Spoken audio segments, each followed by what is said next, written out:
So you want a career in music. You want a Grammy. You want all the top artists knocking on your door, begging to work with you because you're the best producer in the world. Oh, forget it. You just want your music to stop sounding like you made it on a Casio from 2005. I see you. I've been producing music for 21 years, and I spent about 10 of those really struggling to get my music to stop sounding amateurish. It's just a one coming down by why.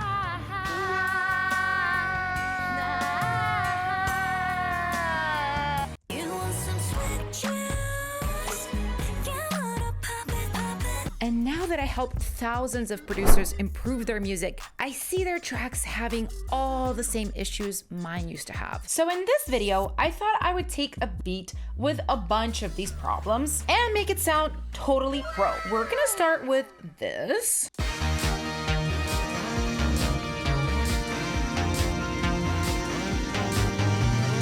And by the end of this video, the same beat is gonna end up sounding like, well, you'll hear. One of the biggest things I always hear new producers struggle with is sound selection. You can have a really great mix, a sick mastering chain, but if your arrangement is booty, none of that is gonna help. It's like polishing a turd. You can make it all nice and shiny, but at the end of the day, it's still a turd. For example, just scoping through this track, this pad right here, I feel like it does not need this tremolo effect that it's got on it.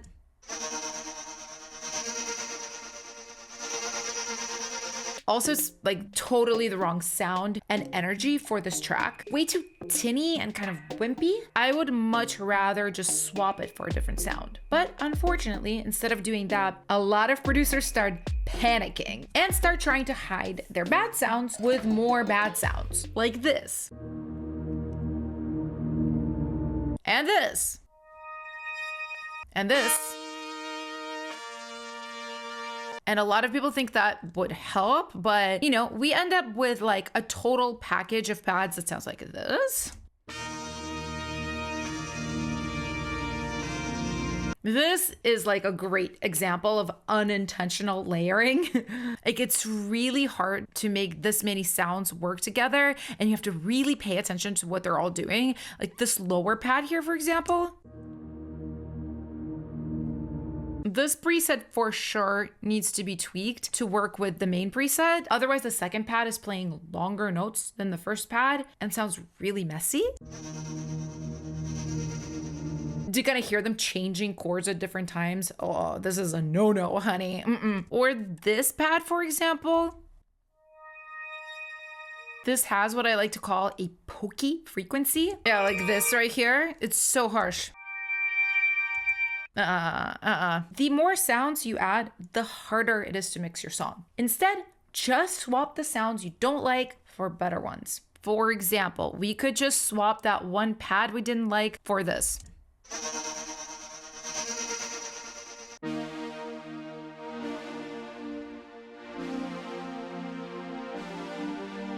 And yeah, if I play this new pad against the beat, it automatically is gonna sound better.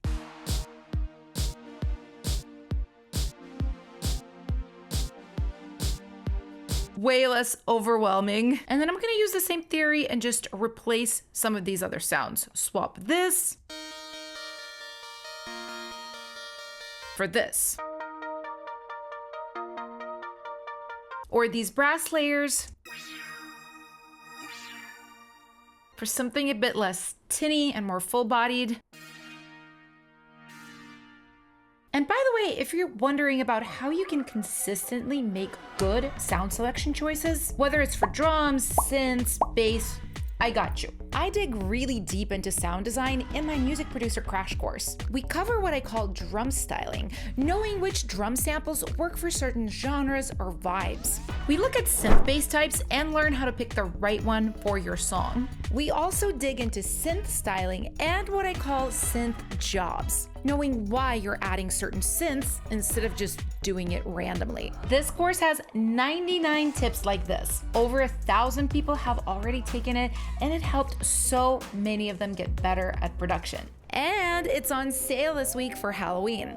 But the scary truth is, the price of this course is going up next week because I just added a brand new module to it. So right now, it's the most affordable it will ever be. The link is in the description. Of course, when it comes to production, sound choices are not everything. Sometimes the sound is great. You just chose the wrong octave for it. And an octave can drastically change how your sound feels. For example, here's a bass sound from Trillion. You know, if I play it, sounds like this.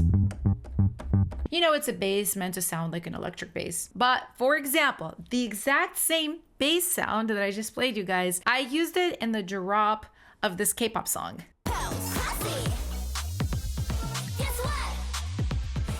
It's the dun dun dun dun dun dun. It's straight up that Trillion bass. But flipped a couple of octaves, it almost sounds like a guitar. So the next time you like a sound by itself, but not how it sounds in the context of your track, try changing the octave. For example, just looking at this synth bass here. I think that feels a little high, a little like wimpy for a bass. If we drop it just one octave down, I think that's way better. But of course, you can have the most beautiful sounds in the world and they'll still sound like booty if you play the wrong notes with them. For example, if you play some of your instruments together and they sound like this.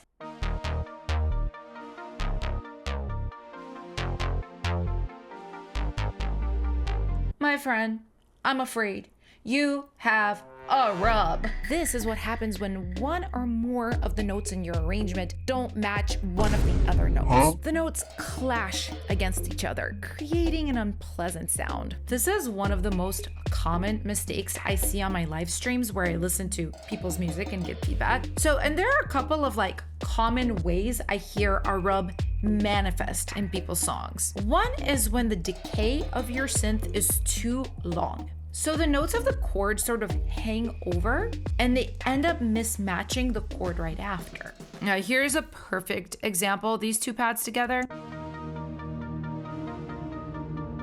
Yeah, the way to fix this is to shorten the decay of the offending instrument. You just need to use ADSR and most synth instruments come with this. Yeah, we just need the notes to hang a lot less.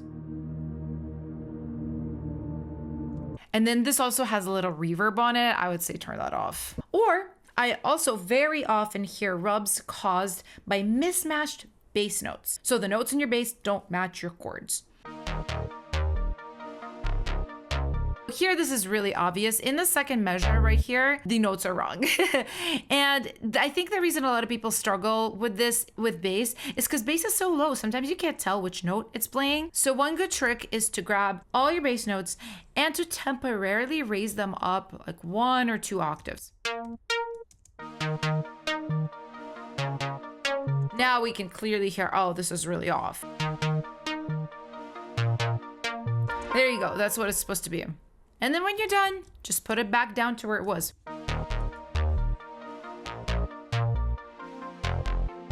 So much better, because let's face it, rubs are just not cool. Just like it's totally not cool that you're watching this video right now without hitting the like button or subscribing to this channel. Seriously, are you allergic to learning to produce better music?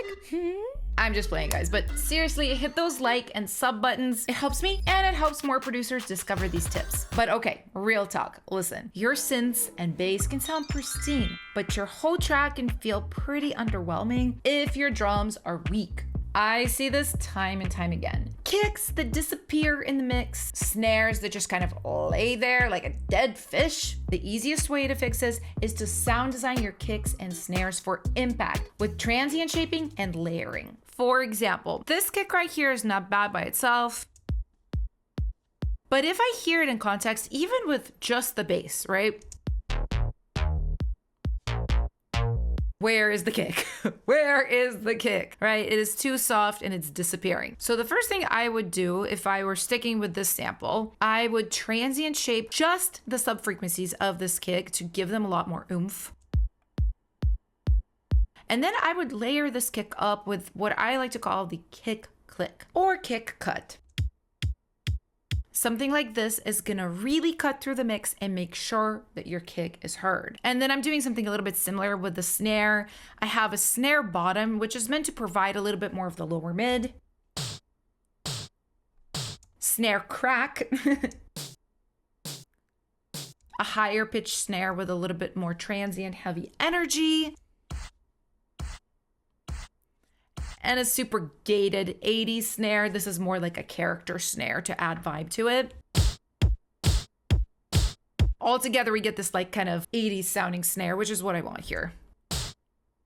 Try all of these techniques, and I will promise you guys, you can take your beat from sounding like this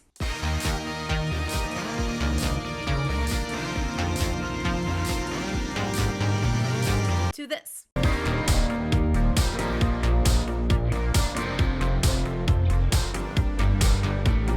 If you guys enjoyed this video, I have another one here I think you'll like, and I will see you next time. Bye.